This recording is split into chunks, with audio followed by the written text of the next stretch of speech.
Greetings, all my knights and Pantawans. Welcome back to Eternal Journey, podcast that talks about all things Eternal with a focus on limited play.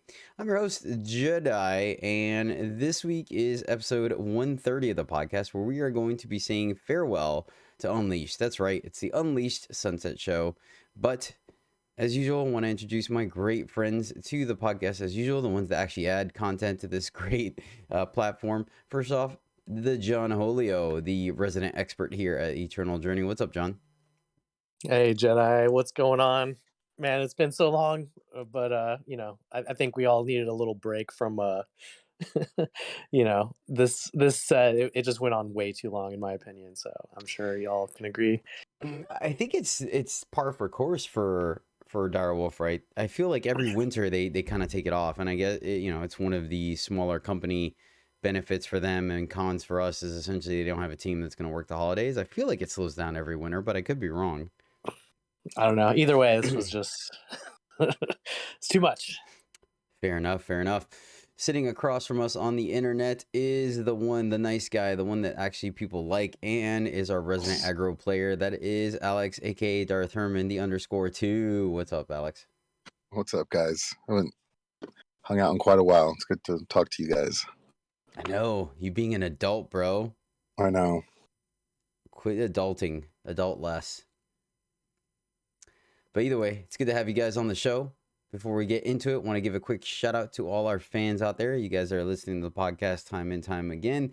And of course, use the knowledge that we bestow upon you, whether it be what not to do coming from me, or what to do coming from John, or what is the funnest and most exciting way to bash your opponents coming from Alex. Plays. Thank you guys for listening in. So let's go ahead and dive right into it, guys, with our final pack one, pick one for Unleashed. Starting off with the commons, we have Green Stretched Griffin. This is a 2/2 Griffin for 3 and a blue. Flying. Unleashed, if you have another a unit with flying. So of course this one saw the nerf bat thanks to Direwolf realizing that Unleashed is slightly broken in constructed and even more broken in limited, and so we saw a nerf happen to this one. Next up, Consuming Greed, 2/1 Nightmare for 4 and a shadow. Flying. Summon, you may sacrifice a relic to play a 6/4 Rust Demon, the old Kaz special there. Corpse Repairman is a 3/3 Tinker for 5 and a green. Summon, you may discard a card to play 1/1 Valkyrie with flying and Warcry. So of course this card was one of the cards that I was eyeballing early in the format until it got a lateral buff. I don't even know what it got, but haven't played it since, ironically enough. They improved it and I play it less. So there you go. Next up, Insect Swarm is a 1/2 insect mob for 3 time. Flying, Ambush, and Unleash. What was the nerf to this thing? They just made it cost 3 instead of 2, right, John? Is that what it was? I think that's no. What was it? It was a 1/1 as well, right? I think it was 2 cost 1/1. Okay, no, yeah. It was a 2 cost 1/2, and then they made it 3. I'm pretty sure. I don't think it used to be a 1/2. Really? It's so long ago. The set's been out forever. Did it have Deadly? No, it didn't have. No. Oh my God! Calm down, Satan. Deadly. Maybe they were 1/1s for 1. Maybe they were 1/1s for 2. I mean, I don't even remember. I can't believe I don't remember. Deadlies and quick draws. Well, it's because you probably stopped playing it after the nerf. They were like, "Yep, over." It was very like last card in or out type of thing. Next up, Pin the Jotun is a spell for 5 blue. Give one of your units Overwhelm. It deals damage equal to its attack to an enemy unit. Saddle Up is a fast spell for 3 green. Give a unit +4/+4 this turn. Through the Unknown is a fast spell for 1 shadow. Draw a unit from your void. If it's a shadow unit, deal 1 damage to the enemy player, triggering Frenzy. Thunder Pop is a fast spell for 2 blue. Deal 2 damage to any target, and Scout. Forlorn Griffin leads off the uncommons. This is a 1/3 Griffin for 3 blue. Flying, when you play a relic, you gain an Aegis. Smooth Hustle is a fastball for 4 shadow. Swap the strength and health of 2 of your units and Scout.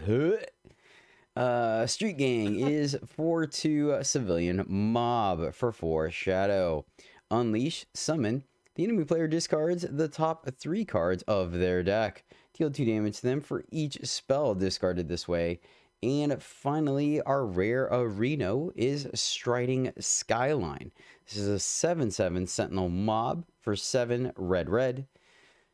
Overwhelm, unleash, and then summon. You may sacrifice a relic to get +7 power this turn. So nice little self synergy combo there. All right, John, let's go ahead and dust off the cobwebs, my friend. What are your top picks here and why? Yeah, well, it's not really cobwebs for me because honestly, I've continued to play drafts every month. Just not like a ton, but enough to stay current and whatever. So I've been keeping with it. And I was while you were going over this, I was just thinking like how cool it would be if we actually busted out our first pack one pick one and saw like what if we were like picking different stuff now versus the beginning of the format. I mean, obviously we would because back then, like we just discussed, Insect Swarm I think had totally different stat lines. So anyway, I digress. For this particular pack, I immediately look at a few cards here because there's some good ones. I look at Through the Unknown, Thunderpop, and Griffin in the commons, and then I think skip over the uncommons, and then definitely side eye the Skyline here. And I think just pack one pick one situation. I lean most towards Through the Unknown and Griffin, and I think I would just go with Through the Unknown. There's just so much powerful things you can do in this format when you can recur the unit that you've spent some resources building up in some way permanently.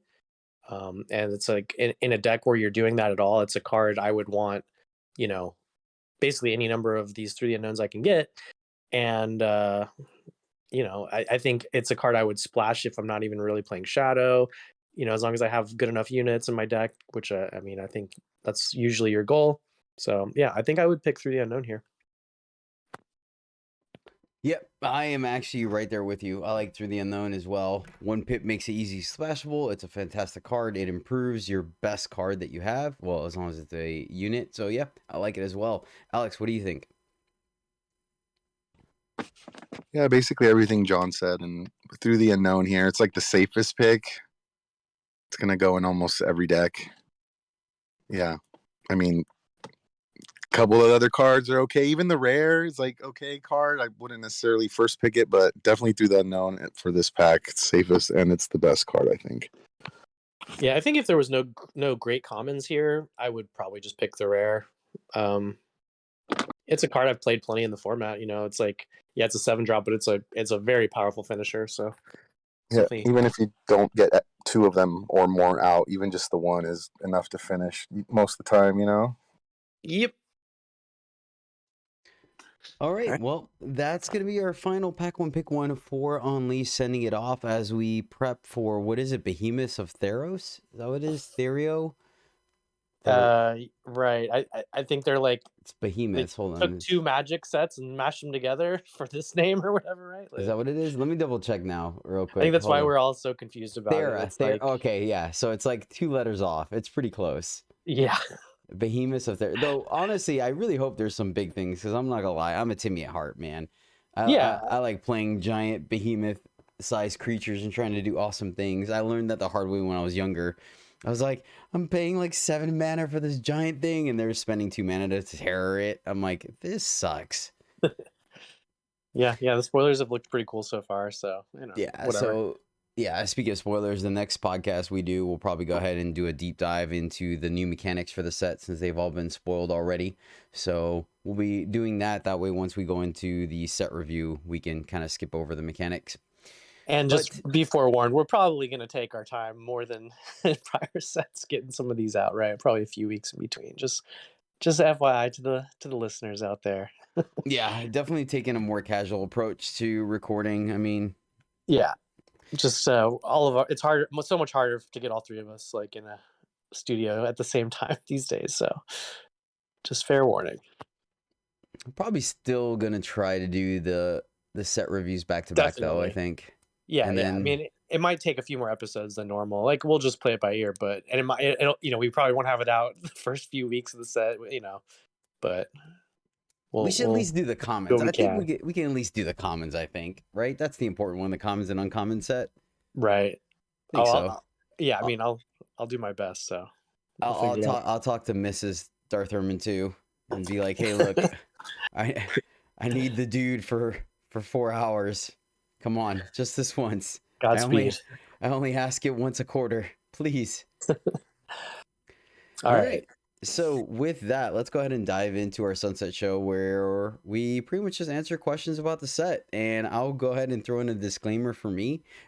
I too fell into victim of adulting, and just between all the other stuff I got going on, this is probably the Eternal set I've drafted the least since I started playing Eternal, unfortunately. So I am going to be relying on you guys to do the heavy lifting, but I did manage to put in my fair share of answers to these questions. So let's see how accurate or inaccurate I am based on my lack of play experience. So starting off, we have, if you could summarize a set in one sentence, what would it be? And for me, it's, when do I get to pack 3? Because gosh, I felt like I had no idea what I was doing until I got to pack 3, and I'm like, all right, cool, I'm getting captains, we're good. Yes. Or I'm getting dire beasts, so I'm the sack deck. Like, very much for me, I was just crashing and burning through packs 1 and 2, and then in pack 3, I'm like, okay, this is my deck identity. I like that. What about you, John? I mean, you basically took what I would say without hearing you. So, yeah, you're always just kind of like scraping together whatever, and then you're in pack 3, and you're like, man, this is where all these cards been hiding. It's like, yeah, same feeling for me. Basically, throughout the whole thing. Like, now I did enjoy the set. Obviously, it got a little played out for me, but I think if I had to say something other than that, right, it'd be something just about the set in general. Is like, so this is our synergy set, basically, or something like that, right?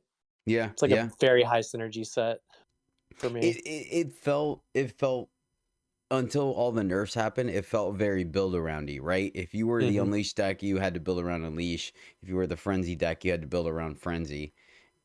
But I think after the nerfs, that may have dwindled a little bit. I'm 100% sure. I did come up across a couple of pretty busted Frenzy decks where they were just triggering Frenzy, like what it felt like every turn. What do you think, Alex? Like Unleash for the quick and high rise to superstardom, and then quick fade to I'm annoyed with it. That's a long drawn out sentence, but like Unleash I liked a lot, and now I'm just so over it. It's like, I hope we don't see Unleash for a long time, but they'll probably will be still in the draft packs or whatever. But yeah, just Unleash I think was a hit, but then it stuck around too long for me. Like, does that make sense? It does. Do you think it would have felt that way if the set was in the middle of the year and it was a little bit shorter, or just in general as a mechanic in the draft? Like as a mechanic, I think it was okay. But like John mentioned, like it caused some problems and constructed, and like it kind of just took over decks and in limited. So it's like, I think it had its good run. I think earlier in the year where it was like cycled out quicker, I think might have been a better plan for Unleash. But yeah, that's my take on it. Just kind of over it. Yeah. Fair enough. What turned out to be the best Orca types? For me, it was Red Splash X Aggro. I love captains, man. I just always started off with, what is it, Searing Blaze or Searing Fist? Was that in this set? Well, it's in pack 3 as well. What's the burn spell? Oh, it's the Unleash burn spell, right? Or is that an uncommon? Soulfire. Yeah, Soulfire.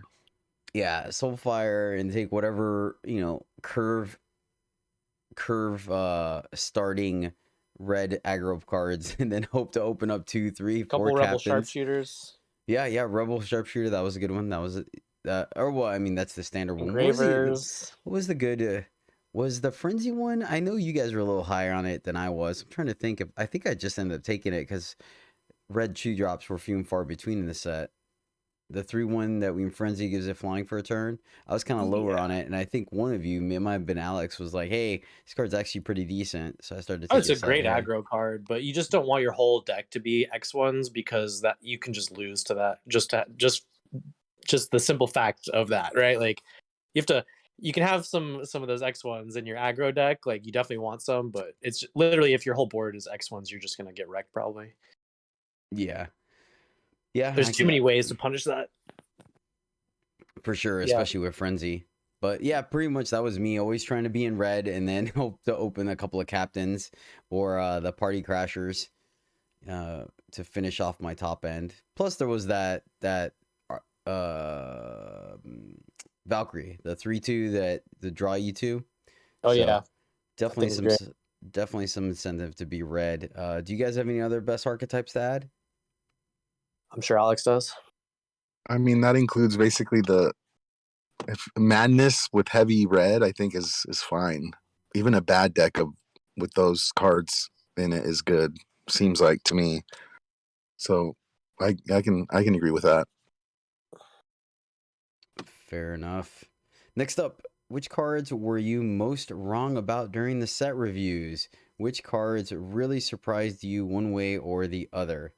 And I wrote 1/2 flyer for 3, which I'm assuming is the Unleashed bug. Yeah. And I think I was wrong. I mean, I ended up being right about it, and that's all that matters, right? I crossed the finish line over everyone else because I was lower on it because I was like, "Oh, it doesn't have deadly, and you're paying 2 for just a 1." So maybe it was a 1/1. Either way, I didn't think it was impactful enough. And then obviously, I just undervalued Unleash, and then just making a bunch of flyers at the end of your opponent's turn, potentially having 1 or 2 ways of flickering them or putting them back into your hand to replay them bigger is completely broken. And I remember it didn't take long for that card to completely warp the meta around it. So that was definitely a card I was wrong about. But hey, then they nerfed it and nobody played it. So boom, who's laughing now? Stupid bug. No, nothing. Okay. No, that was funny actually. You were right by being wrong and then right. Yeah. Are there any cards that stood out to you guys that you got wrong in the set review? Well, I do remember like when it came out. I mean, it's so hard to say these things because all these cards get buffed and nerfed and stuff. But it's like this is one that did get buffed, and it's like it went from a card I would just never play basically to I would play like 2 to 4 every time I play fire was Engraver. Now it's a 3/2 and it plays a little ramp dork when you play it, and then when it dies, it plays another one, right? Oh yeah. Like, oh my god! Like, I think I would have never taken that over a sharpshooter when it was a 2/2, and I think just man, fire wanted to hit those fire fives so like if you could hit those on a turn early, you would just win those games. So like the percentage of games, right? That like your win percentage would go way up if you curved into an engraver into like captain or anything like that, or just even hoof stomp, just depending on what your opponent was doing. Or And the party crasher, the 4/2. exactly, It's just it's so like good.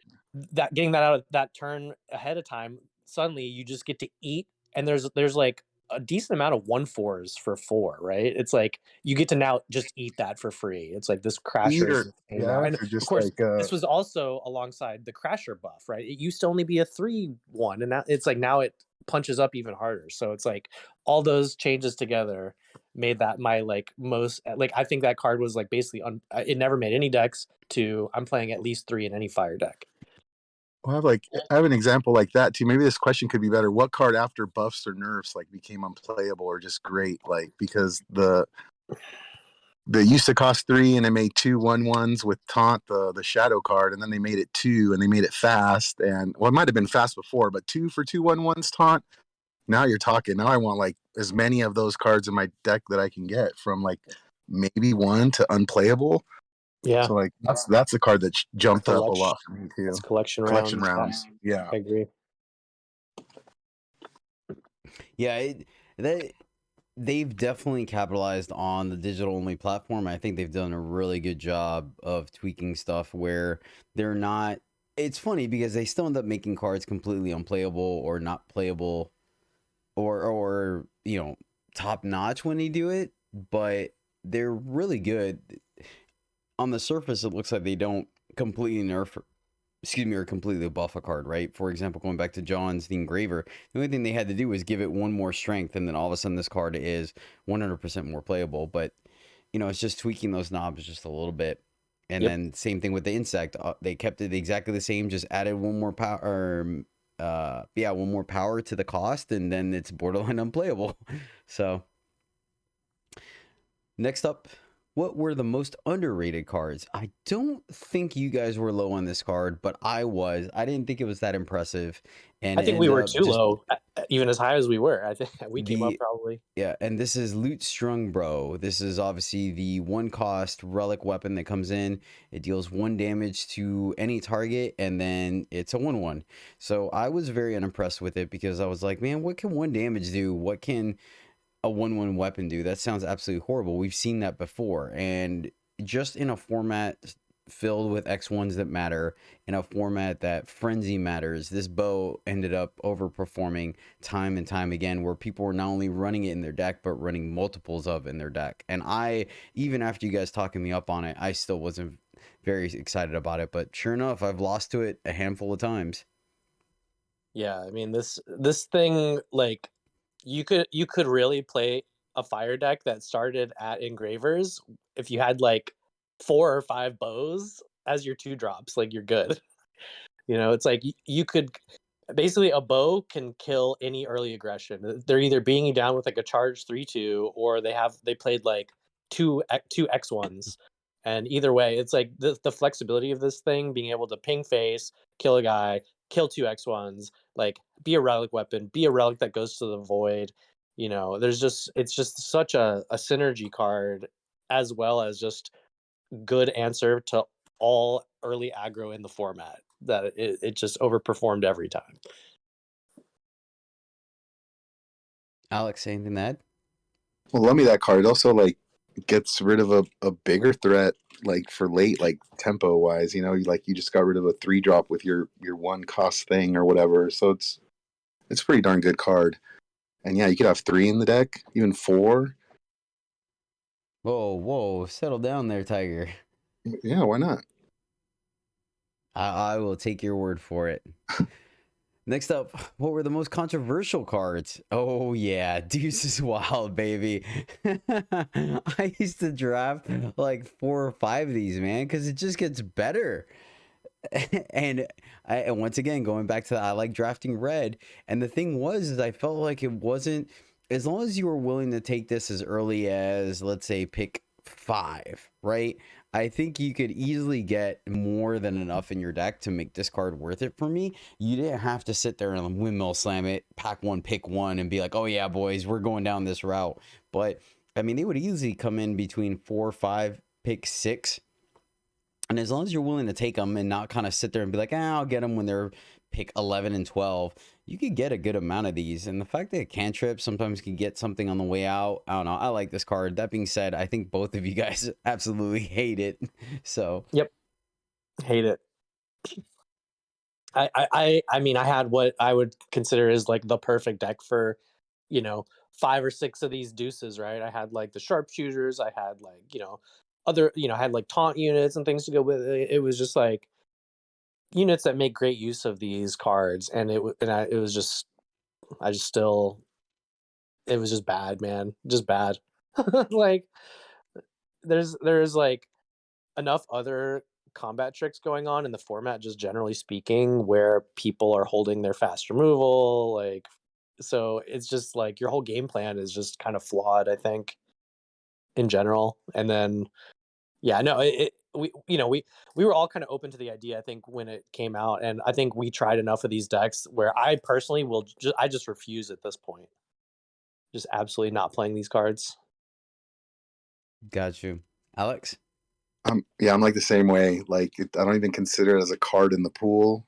Basically, I tried it. I went for it. Had 6 in the deck. It just wasn't consistent enough still. So I just,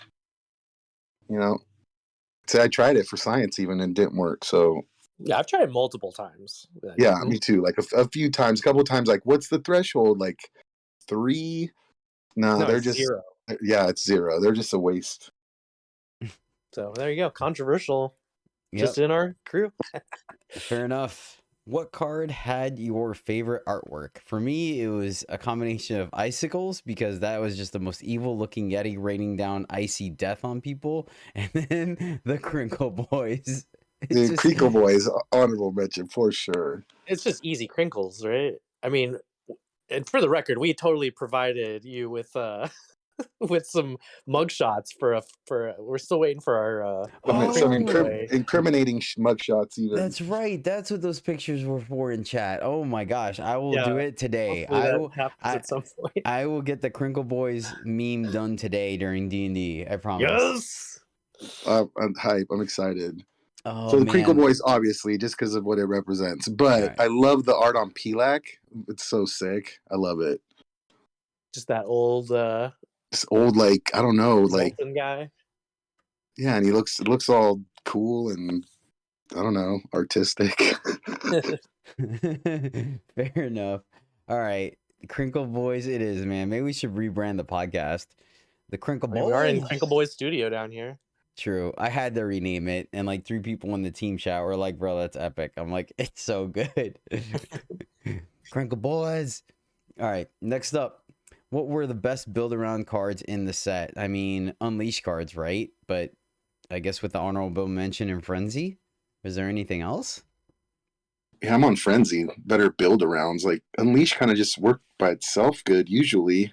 But Yeah, like if I had to pick a card, right, I think it would be just Darkheart Acolyte is my favorite build around in the set. What was that one, John? That's the 1/4 for 3 double fire. Taunt, Oh, yeah, makes Dragon. dragons. Frenzy, create and draw 5/5 dragon. Yeah, that one's pretty good. The little girl one wasn't too bad. It was difficult to make happen when you did. It was kind of busted though. Alicia, right? It was what she flipped into. Forgotten Youth is the front side of that one. Yeah, but that one was like a little harder and like easier to answer. This one was just insane. And like No. every time it was in my deck, I loved having it. I loved doing the dragon making. It was always fun. Yeah, I agree. That was a good one. Good call, John. I like that one. Yeah, that one was really good. Alex? Oh no, that's right. You said Frenzy. All right. Was this set Prince or Popper? I think it's pretty audibly a Popper set, right? I don't remember any rares. Definitely.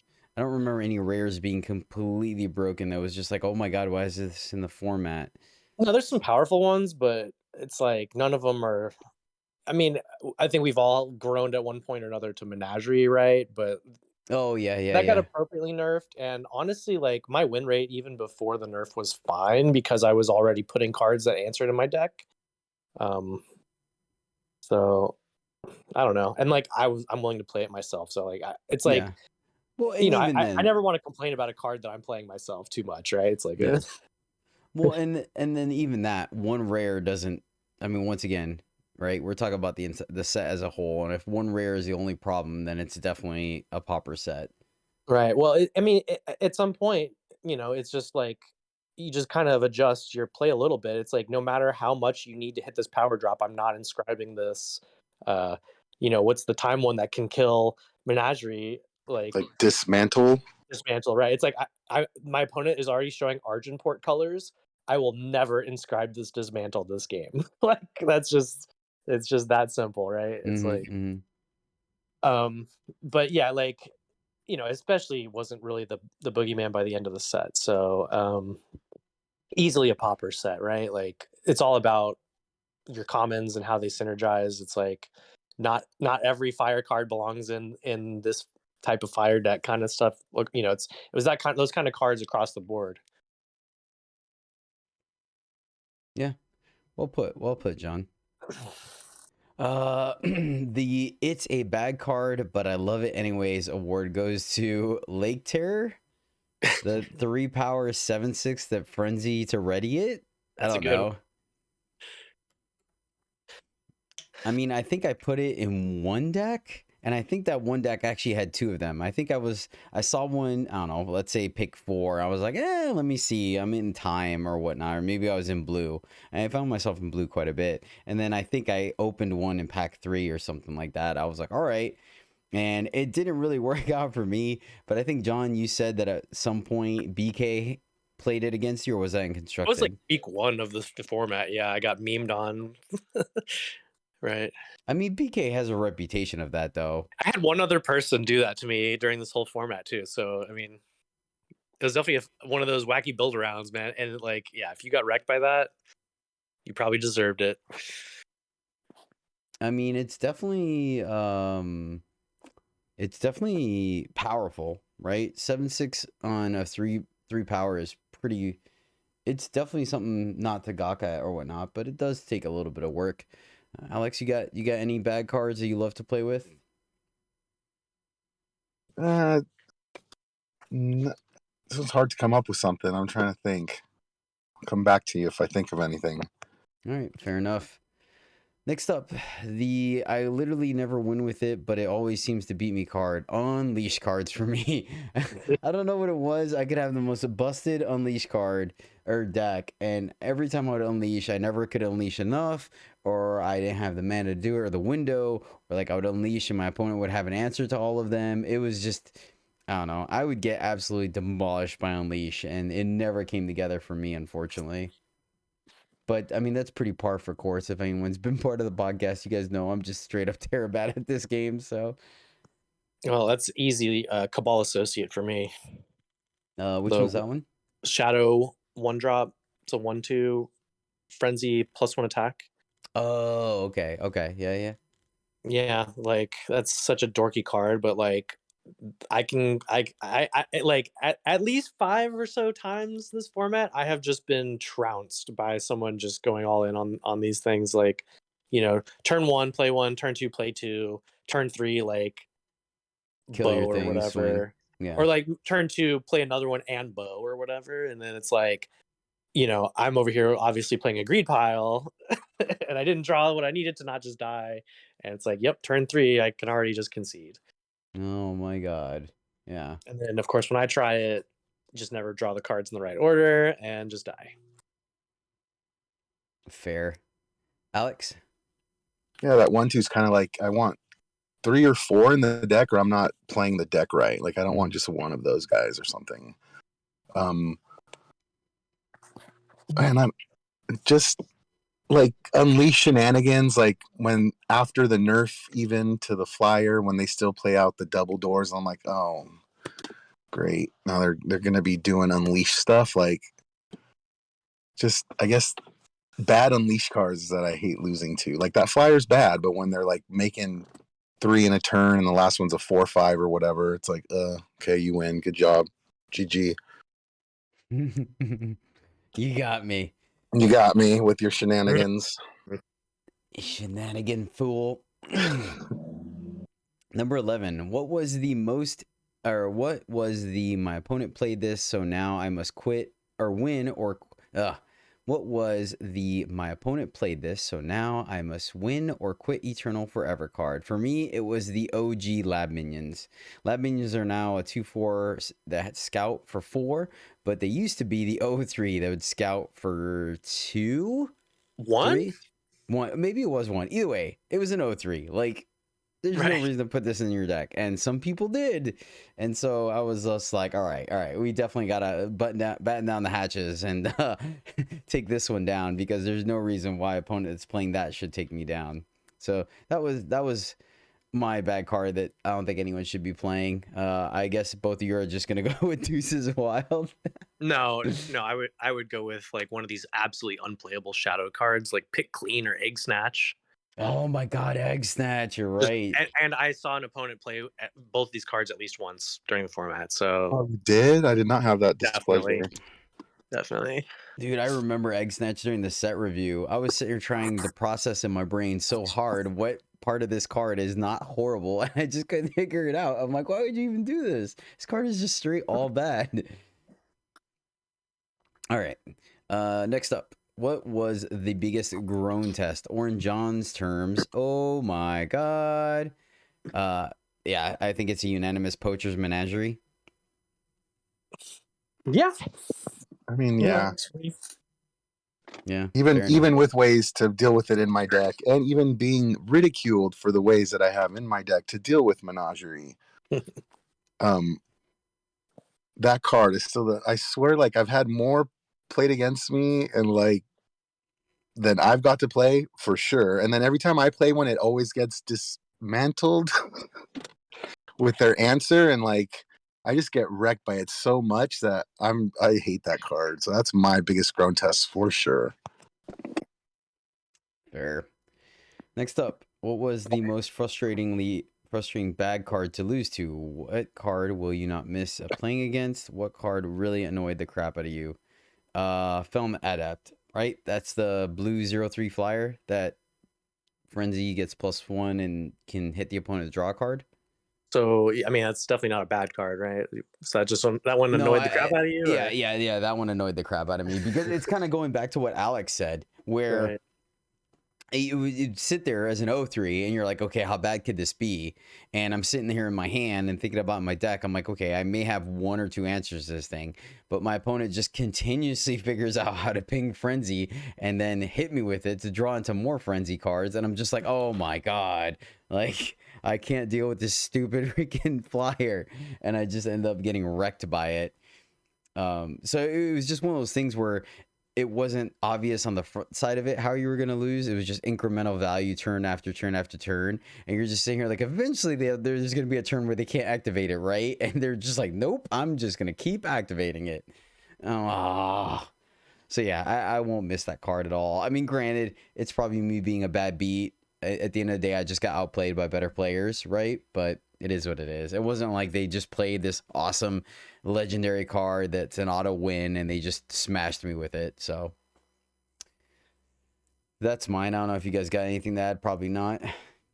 I mean, this is a rare, but I hate I hated playing against gosh, what's the Unleashed Minotaurs? Like The 4/3s. yeah, dude. It was just like overwhelming with their brutal. presence. And then, if that means they're obviously also playing through the unknowns in their deck. They're already in shadow. And so these things would just kind of keep coming, especially when they just play 1-on-3. Then you just know that you're in for like a stream of these guys over the next few turns. It's like sometimes they would literally have 2 copies naturally in their deck as well, just because it's a double shadow card. It's like, yeah, if you're, that's one that, as powerful it is, could get past you.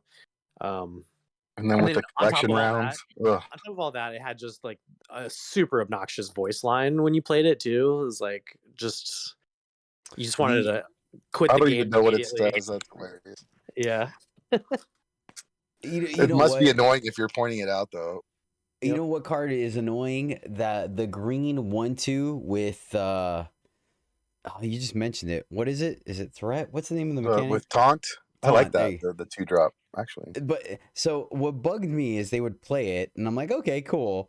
And they somehow figured out a way of manipulating the board every turn where that thing was just a removal spell every single turn. I'm just like, I'm going to die this stupid 1/2 with Taunt. Like, oh man, I definitely, and once again, I'm not knocking my opponents. They're simply maximizing the mechanics in the game. That's what makes limited fun. But I can't tell you, more often than not, I would just end up getting wrecked by this guy till it's almost too late in the game. Well, that's a great bad card to lose to, right? It really doesn't look like much on its own, but sometimes the way your cards in your hand and stuff are coming out, it's like you can do nothing. This thing just has its way with you. They have like a couple pump spells or whatever. Like, oh my gosh. And then counter to something you really want to. They have the removal spell for the big creature that actually can't block it. So then your smaller creature ends up biting bullet. Yeah, it's when you do finally get rid of it, then it like buffs their like stupid Unleash card that they've been holding to, and then you just get wrecked by that instead. Yeah, very solid design game plan from Direwolf there for sure. Let's see. Next up, what was the bombiest bomb? What was the card you hoped to open in pack 1 in your sealed pool? I mean, obviously most people would maybe go with Poacher's Menagerie. I went ahead and went with Pelok, Zoltan Elder, or Grim Reminder. I liked Grim Reminder. It was a slow burn, death by 1,000 cuts, but man, did it feel good to have that on the opponent. And then, yeah, P-Lock because invoking is winvoking. Yeah, P-Lock's great. I've done a lot of drafts and never once got the chance to draft a P-Lock. It would have been great. Or the card that you draw an extra card and take damage for if it's like a power, you gain 2 life. What's that one called? Big wheel. Big wheel. Yeah, I always wanted to Mhm. draw a big wheel too, but I never really got the chance to play with the big wheel too often. And I don't even is big wheel a mythic rare It's a legend, or yeah. just rare? Oh, it is a legendary. Okay, that's why I didn't really ever see it. But yeah, those 2 cards. Yeah, I like Pelek. That's a good bomb. That one was fun every time I played it. I think I had that just naturally in 2 decks, and I've definitely invoked it a few times as well. Must be nice. Next up, what was the It does best? have the very good 1 cost removal spell that deals with it though, which is hilarious. Yeah. I think I did Winvoke 1 and it got called. What is it? Call the hit. Called a hit. Called a hit immediately. Oh wait, doesn't he have Aegis? No, he's just No. a 2/6. Big Oh, he dumb. inspires Aegis, right? Is that what it is? Yes. Okay, gotcha. Yeah, I've never got a chance to play with him. I play with him in Constructed, I think. Number 15. What's the best common for each color? Maybe best multicolor card. You guys filled these out. Wait, no, you didn't. These are the old ones. These are old. Because both of you have We're Captain. terrible. Yeah, all good. My bad. I was like, oh, sweet. Okay, so Fire Party Crasher. I think I agree with that. Alex? Man. Party Crasher or Bow for me, really. Yeah, One of it those could be 2. Bow. Okay. All right, fair. I could see that. Yeah, It's like yeah, I'd say 50-50. Bow. You're right. I'd say Bow too. It's close. Okay. Time, Grumbo's Platoon. Like, can we count reprints? Like, because it No. could just be Terry T. Well, No, we can't count No. reprints. okay. Well, then probably Platoon, sure. Because then every set review before, we would have counted pack 3 and we didn't. You know what I mean? Like, No, it's strictly just no reprints, dude. Reprints. There's reprints in these packs. Oh, I got you. Oh, so they're Terry part of this T. set. Yeah, I got you. Okay, I see what you're saying. The Platoon and honorable mention That may be something we have to figure out going forward. I guess you're right. Because, yeah, if it's reprints, then technically it's in the set. So I think you're right. Okay. But is yeah, the 4-drop 2/2 flyer that bounces one of your things and gives it +1/+1. Is that a reprint? no, I of don't course remember. No, Okay, it's that was- not. But I don't know. I don't think that thing's the best common. It's not the best common, but it's close for me. It's like in the running. No, I think you're right, John. I think you're right. I think a reprint is still in the set. So you're right. Terry T. It's Platoon or Terry T. All right. Justice Desertion? I don't know. No way. That can't be right. What else is there? Hold on, I gotta pull up the cards. I'd rather have the that 1/2 guy that we were just talking about. Right, Tinker. I was thinking that's better as well off the surface. Hold up. Let me just uncheck these. Hit common. But green commons are pretty Oh, here- wonky. So it's like all reprints, right? It's either Covenant Peacekeeper or like Saddle Up, and I think it could even still be Double Doors too. Like, but I think Peacekeeper is just the best green common. Yeah, no, Peacekeeper for sure. It's a Okay, reprint, Primal, is it Thunderpop or Nevermore? Oh, it could also be Green Stretch Griffin, right? Yeah, I like And like Ice my Glider, Green the Stretch new Ice Griffin. Glider as well, like the buffed Ice Glider. I think it can't be Nevermore because for whatever reason you can always get however many of those you want. Like, I think there's a limit to those, like 2 or 3 or whatever. And anytime I'm playing Primal, those, like, for some reason people always pass those, right? Like, the commons that I can't ever seem to get as many as I want are Thunderpop, Griffin, and Ice Glider. It might just be Griffin for me. Close between that and Thunderpop, though, I think. I think I'm like right there with you. It's like 51-49 as well. And like blue, with all of these in contention, it kind of tells me it's like my favorite color, kind of, and not a surprise where I end up in blue a lot. I also really like Scaly Grew and Sleight of Hand and Rage. So these are all blue commons here as well, right? It's like, yeah, like I like all these blue cards, even the 6-drop, So, but I think slight edge to the Griffin. Okay, fair enough. Shadow bust out.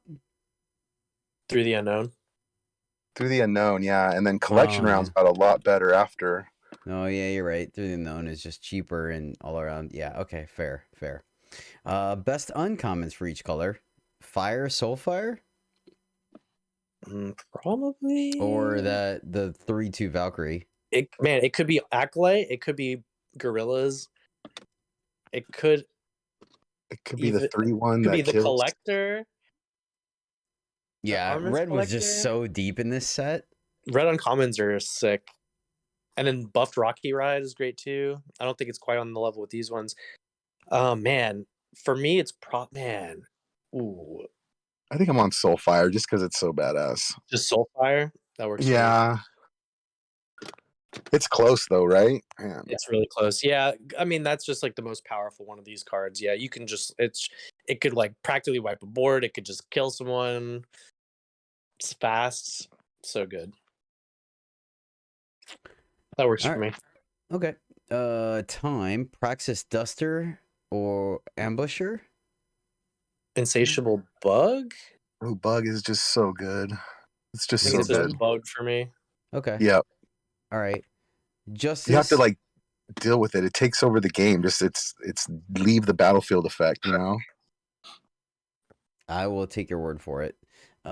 Justice, Aerial Deployment or Rivet's Wrench. Tinker Unionist. Which one's that one? The 2-drop. Man, it's Oh, that also keeps like making 2/2s, right? Yeah. Okay, the Unleashed one. These Justice uncommons are sick too. How did they nerf Aerial Deployment? They made it cost 3 instead of 2, but they made Gotcha. it fast. But it like the 2 cost version was way better. Yeah. So I guess for me, it might be between like Black Book's Enforcer and Unionist. I like a lot of these cards, but I think it's just Unionist, like win percentage wise. Mm-hmm.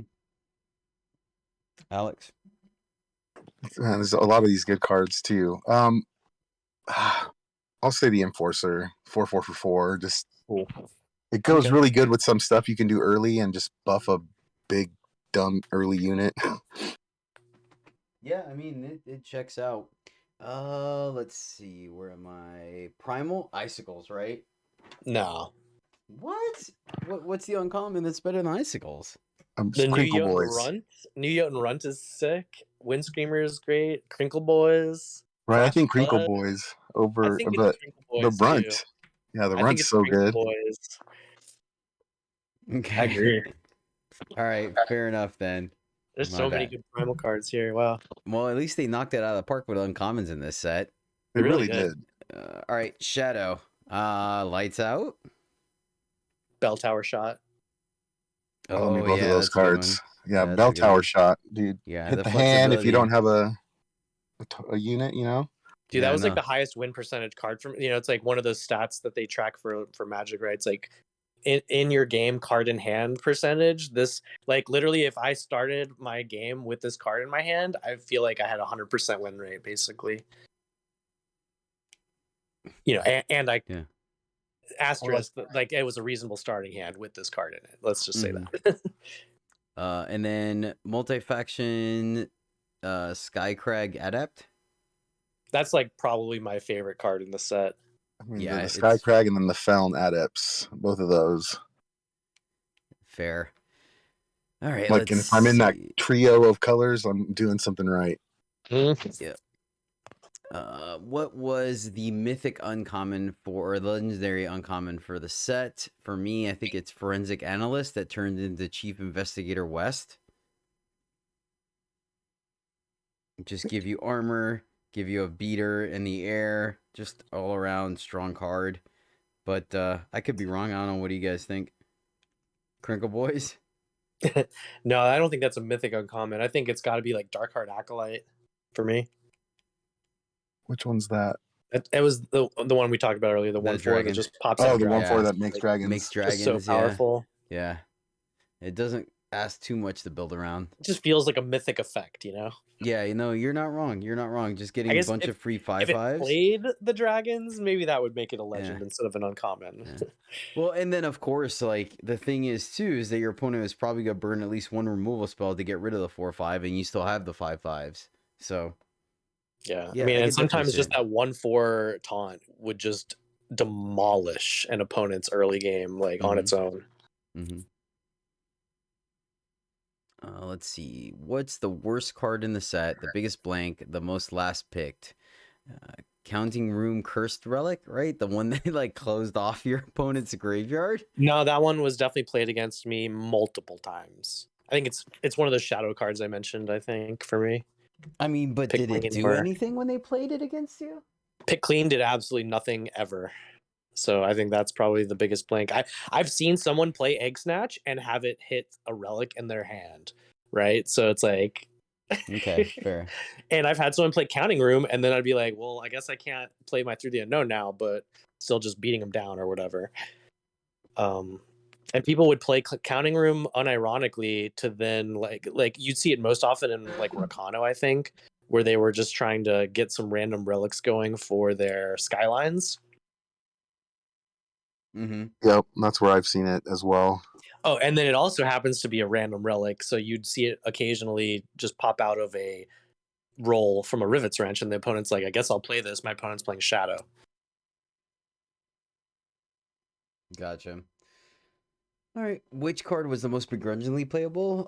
Orin Taxation, the one that just goes 3 to the dome, because sometimes you just need that 24th card that triggers Frenzy.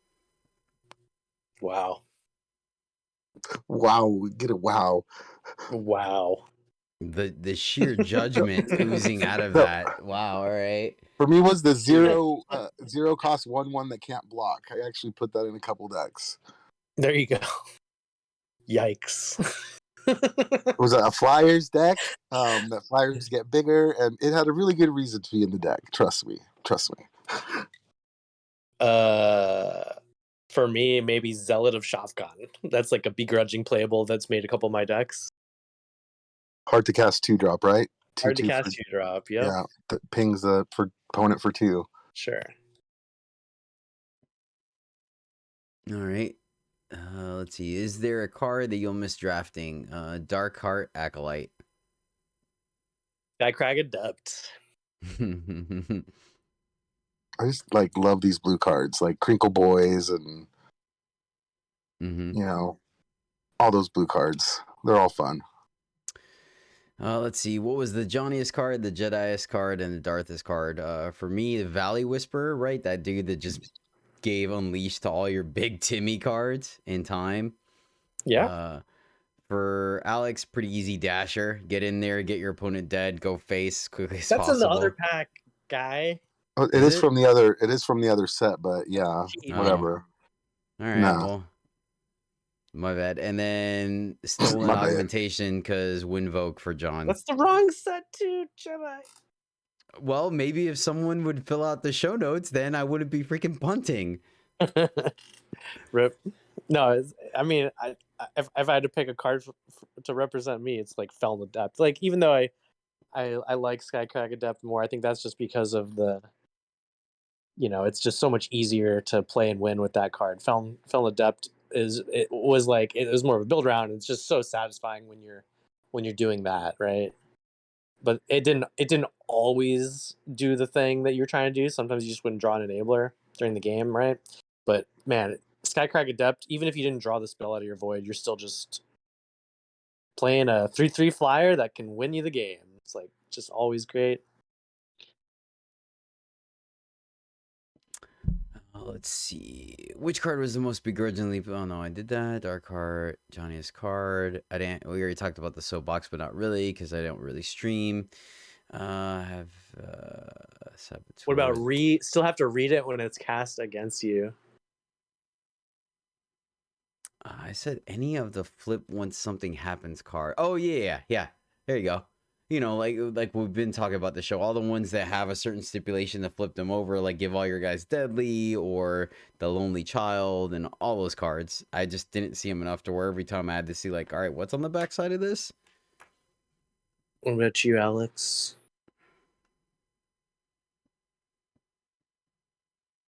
For me, that's a good. The ones that flip, or like the one that affects all of your things when you cast it, the meal card. Like I don't know what it like changes my things to two things bigger and your opponent's to like one thing smaller or something. I don't even know what that card even does, dude. So I have to read it every time. Life-changing meal. Life changing meal. Thank you. Cost 6, right? Some Blue kind card. of meal. Yeah. People swear that it's good, but yeah. I think All right. that's like in the fun category only. Man, I'm like having trouble thinking about one for this for me. Oh, is the card in this set the 3-drop, the 1/5 that when it attacks you like discard a Caleb? card? Caleb, yeah. Is that from this set? It is, yeah, it's a legend. Okay. That one, like, yeah, I don't even fully understand how that one works until I'm using it again. There's the Yeti that lost all his money, but if you play 3 spells in one turn, it does something. I know how that one works because I, do that one. Okay. Every time an opponent played a suspicion against me, I think I probably had to read the card again. I'm like, so what is it doing now? Because it's a card I never played and like would occasionally have it played against me. That's the fast justice 2-cost, silence an enemy unit if it is attacking, stun it. Oh yeah, Oh, yeah. yeah. Okay, gotcha. That one always gotcha. I was Y'all like, are wait, right what there does it too. do? Or here's another good one, the Rivet Tinkerwiz. It's like, wait, when do I care about this guy? Yeah, his wrench is so good, and then him as a actual card is just meh. Yeah. No, you just discard him to his own wrench. Yeah, there you go. Beat him Alright. over the head with it. We've already talked about this quite a bit, especially at the beginning of the show. But from a design development aspect, how did the set fare? How were the mechanics? What were some of the wins, some of the losses? Even though I didn't play it enough, I do like the fact that something like Unleash really plays into the digital only space, right? Where you're able to modify units and keep those modifications through zones. So it just leads to some interesting gameplay. Obviously, in Constructed, we saw them do some broken things by making Unleash cards cost 0 and cost 1, etc., etc. But much to like what you mentioned, Alex, as far as the 2/2 flyer that would bounce a creature and give it a +1/+1, that's a fun way to kind of start getting the ball rolling with your Unleash cards. And yeah, I just thought it was pretty interesting. I appreciated that from them, and kind of tweaking the knobs as far as how deep in your deck you had to go and deck building to make those mechanics work and whatnot. Frenzy was a fantastic way where it's not really a meme build around, but you do have to make certain concessions in your deck to make it happen. But when you do, it's extremely powerful. So it definitely forces you to look at your deck as a whole versus just a pile of good cards. That's what I liked from it. And despite the nerfs and buffs, and I'm trying not to let it be a victim of it being around too long, because definitely without any kind of mix up in the format, even with the nerfs early on, any set can get kind of old unless it's one of the top 3 of all time, right? And this set is definitely not one of those things. So yeah, I don't know. That's kind of what my takeaways from Unleashed. What do you think, Alex? Yeah, on this one they didn't even give us the switch up where they like switch the packs around. Usually they do that and it doesn't change the format entirely, but it makes it a interesting new little quirk on the format. So like I think that's especially why it's so drawn out for me. But I mean I love Frenzy. I mean I think that's going to be like an evergreen thing coming, sticking around. Like things will have Frenzy going forward or whatever, and Unleash too. It just won't be so. I do like how we were still able to put inscribe stuff into our decks and have 15 power, not as often as before, but it was still doable. But I was also just playing 17 power a lot of times because I was usually playing 3 colors and just wanting to hit my big powerful things. So yeah, it's just like overall, I think a really good set that just kind of outstayed its welcome a little too long. And I'm just, really excited for new cards at this point. But you're right. It's not like that shouldn't really fault the set itself just because I'm kind of bored with it, So I'm still playing it, whatever. Yep, fair enough. John? Yeah, I think overall, eh, overall and at the end, right? It's like because when it came out, and then after like the first set of changes, it still was way out of balance, right? It's like the colors and all that, it was just like so out of balance. But I think at this point, it's like I'm I'm cool kind of drafting any color. I like, even if I'm drafting the same color pair, my deck can be totally different. Like I could lean into frenzy versus just like having good, good cards on curve or something within the same color pair. So it's like I still haven't really just completely gotten sick of playing the format. So obviously there's a lot of good stuff there, and um I'm still trying stuff out and whatever. So I think yeah, obviously my viewpoint is tarnished a little just because of, like Alex mentioned, not just the longevity, but the lack of significant shakeups within the draft format. I mean, how many stupid draft tournaments did we have to do with the same setup, right? It's like, come on. It was just too much. But uh and not only that, but they really dropped the ball this whole set with like fixing bugs and things. Like there were still bugs that I reported like the first week that, it's like that are still there or whatever. It's like, and it's not just me, it's like plenty of other people are reporting these things. And I feel like in the past they would have addressed them within a reasonable time frame.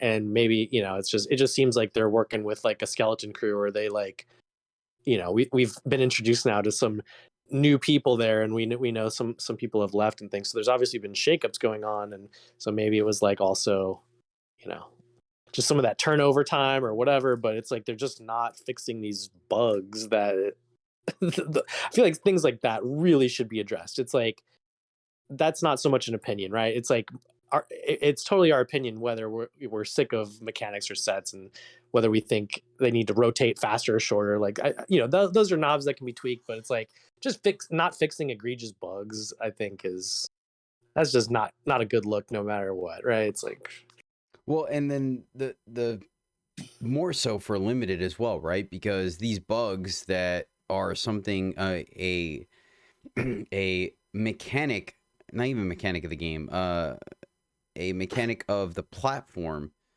that could potentially cost you a draft, right? It's not yeah, I've it's never not been just one being to. Yeah, it's not like being in the in the constructed ladder where yes you lose some rank, but there's no resource loss in that exchange, right? Versus in draft. except what you maybe would have won in that game. It's like, but it's like nothing, right? You didn't have to like pay to get in there and play your game like you do in draft. Yeah, exactly. Versus, I think they that used to be mechanical bug good. could cost you a draft, and then all of a sudden you're out on whatever you could have potentially gained. Like So, in prior years, if you just mentioned that this happened in a draft game, they would just not even think about it, be like, just issue you a draft ticket or whatever. It's like at this point, I feel like they were not even responding to like 80% of my bug reports, let Yeah, I was alone getting the same. I wasn't, compensating appropriately. yeah, getting any response from them at all. Like, not even we Yeah. received your email. You know? One time I mm. called them out on that, and I did get a response after that. It's like it's like, like, why am I even sending these reports anymore if you guys aren't even gonna acknowledge the receipt? Like, is anyone even reading this email anymore? Kind Oh, of you thing. got a response to that? Yeah, and like Nice. then they respond to that. And it's like at one point, you know, I remember during one of the Scion drafts, like I got bugged packs during my draft. Like they gave me like empty throne packs or something. So I'm like in there trying to play like a set one draft against Scion drafts, which is complete BS, right? It's like Total nonsense. and Ugh. that's the only time I ever asked for a refund on anything in this game. The only time, and they did not do it. It's like just complete They BS. didn't do it. Oh, Nope, wow. they never responded. Just But you're, yes, I think they, it's like their attitude towards their own game has definitely caused us to kind of like, we were like, you know what? We kind of checked out for a while there because of this too. I mean, right? It's like we were all very engaged, and then it's like they literally just stopped caring about their own game. It's like, okay, but now they came back. They're like, we got a new set coming out, so I mean, we're all still kind of hyped about that regardless. But it's like, who knows what you know if this will continue, right? The lack of attention to bug fixes and like, I mean, who knows if we'll even have another competitive season? But I think regardless, we'll enjoy some Oh, they aspects of they the didn't draft announce format. they didn't announce the competitive I don't season for remember. Did they? I 2023 honestly checked out so long ago. Like I haven't been paying too close attention. Right? because It's they like, should have I done feel it at horrible Worlds, too, but I right? have checked out it completely as well. yeah. Oh, who won Worlds too? We should probably give them a shout out. Yeah, like I think it was I'd have to Apple look Chips. that up. It was Dire Apple Chips, right? Dire Wolf I believe. Digital, right? I Dire. believe Theo made it to second this Oh, that's time. right. It was Apple Chips versus Theo, right? I Let's see, think Dire so. Wolf Like, Digital yeah. News.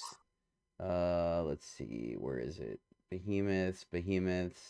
Yeah, we're going a little Digital off World topic Champion now. World Championship. No, it's the end of the show. Apple Chips. Yep. All right. So Apple Right. Chips is the world champion. So congratulations, Apple Chips, with Congrats. Notorious, GHB, the Overmaster, and It's Tens making up the rest of the top 4. And There you then go. top 8 is Collector, Iron Man, Gozu, and Watchwolf 92. So Man, uh, it's cool to know every name. yeah, exactly. I was gonna say the same thing. I'm like, holy cow, man! Talk about a small Yeah. community. Pretty much almost everyone in the top 16. I know. So that's pretty legit, man. But yeah, Pretty legit congratulations list to- as well. Yeah, great Congratulations. players. Yeah, Yeah. yeah, very much so. Solid players all around for sure. But yeah, so shout out to Apple Chips for taking it down, being the world champion. So that's our second or third world champion because it's Is it the fourth uh, even? I mean, there was Adrius, Ace, Theo, and now oh yeah, Chip, okay, yeah. There you go. right? I think Adrius was the first one. I think before that there was like an unofficial world championship of some sort, but I wasn't definitely not involved with the game back then. Gotcha. So I don't actually know. But yeah. Cool. Now, just to end on a good note, one thing I do want to mention, we've definitely talked about how deep and powerful red is in this format, but we also haven't stated that there's a worse color. At least I don't think so. Do you guys think there's a worse color? Or are they both all kind of fairly Yes. close? Yeah, I mean, I think the community overall would just say justice, and I can't say I disagree, but like it's just one of those where it's like if it's not extra open, like extra being like pretty significantly open, like people are like avoiding the good uncommons that are only justice, right? Like Mhm. during your draft, like if you're getting past those great justice uncommons, you're gonna have a great justice deck, but like the justice commons are just so much worse than the other colors like pool of commons that if that's kind of what you're working with, you're just not gonna be able to compete. I don't think really. Okay, fair enough. Appreciate the insight on that, John. But I think we will call it a show there. We've gone over our questions, had some good discussions, talked about a couple of things off topic. So yeah, I think that will do for the Sunset show for Unleashed. So thank you, Unleashed. Thank you, Direwolf, for giving us some fantastic draft stories. Really do appreciate it. Like I said, we will see if our next episode is going to be discussing the mechanics for Behemoths of Thera. I don't think it's like we might just like briefly discuss it like during the set review, right? Like yeah, for that's a whole usually show. what we do. Yeah, Because it's like it's not even like a new mechanic. It's just now on units. You know, the spellcraft, and then there's something else, but there's a new market mechanic. New kind of market. There's hunt. Yeah. And there's replicate or not replicate. Adverse, where the weapon could be a relic weapon or just a straight versatile. Versatile. There Versatile. I don't even know about that one. Yeah, they have these like weapons that can be played either as relic weapons or regular weapons. I love it. I like Yeah. that. Neat idea. That is kind of neat. Yeah. And then New cards. Spellcraft. New cards. Oh, it's coming up quick. Like, I mean, I'm sure we won't have, it's like the next show surely will just be like getting into new card set review, right? It's like a week and a half or something before they start. Yeah, fair enough. When is the date? Do we know the official date? I think so. Oh, it's been announced. I just don't have it handy. Do you, Jedi? I'm on the page, so let me see. I think we get new draft like preview format starting in less than a week. I think it's this Friday. Yeah, I don't see it anywhere on the article. Yeah, pretty soon like they introduce like, 50 cards or something from the set, right? Right. January Yeah. 18th. There you go. We're excited to deliver Nice. the market cards to Expedition once Behemoths of Thera releases on January 18th. There you go. Yeah, 10 days. So Okay, yeah. there we go. So we might get that like preview draft like this week sometime before that, right? Yeah, we do. John I said think it's this Friday. Yeah. Nice. And then just a friendly reminder to anyone that does consider about ordering the pre-order bundle, make sure you are buying it directly from Direwolf on their website so you can get additional draft tickets as they kind of, since Apple Store or Microsoft Store or whatever it is aren't taking their cuts or Steam, they kind of forward those savings on to you by giving you additional draft tickets. So just something to think about. Yeah. That'll do it, guys. Thank you so much for hanging out with us today. We really do appreciate it. John, Alex, thanks for making the time to hop on. Always great kicking it with you guys. I missed you guys. But that will do it. So until next time, as always, my friends, happy gaming. Bye-bye. All right, good luck in your draft keys, everyone.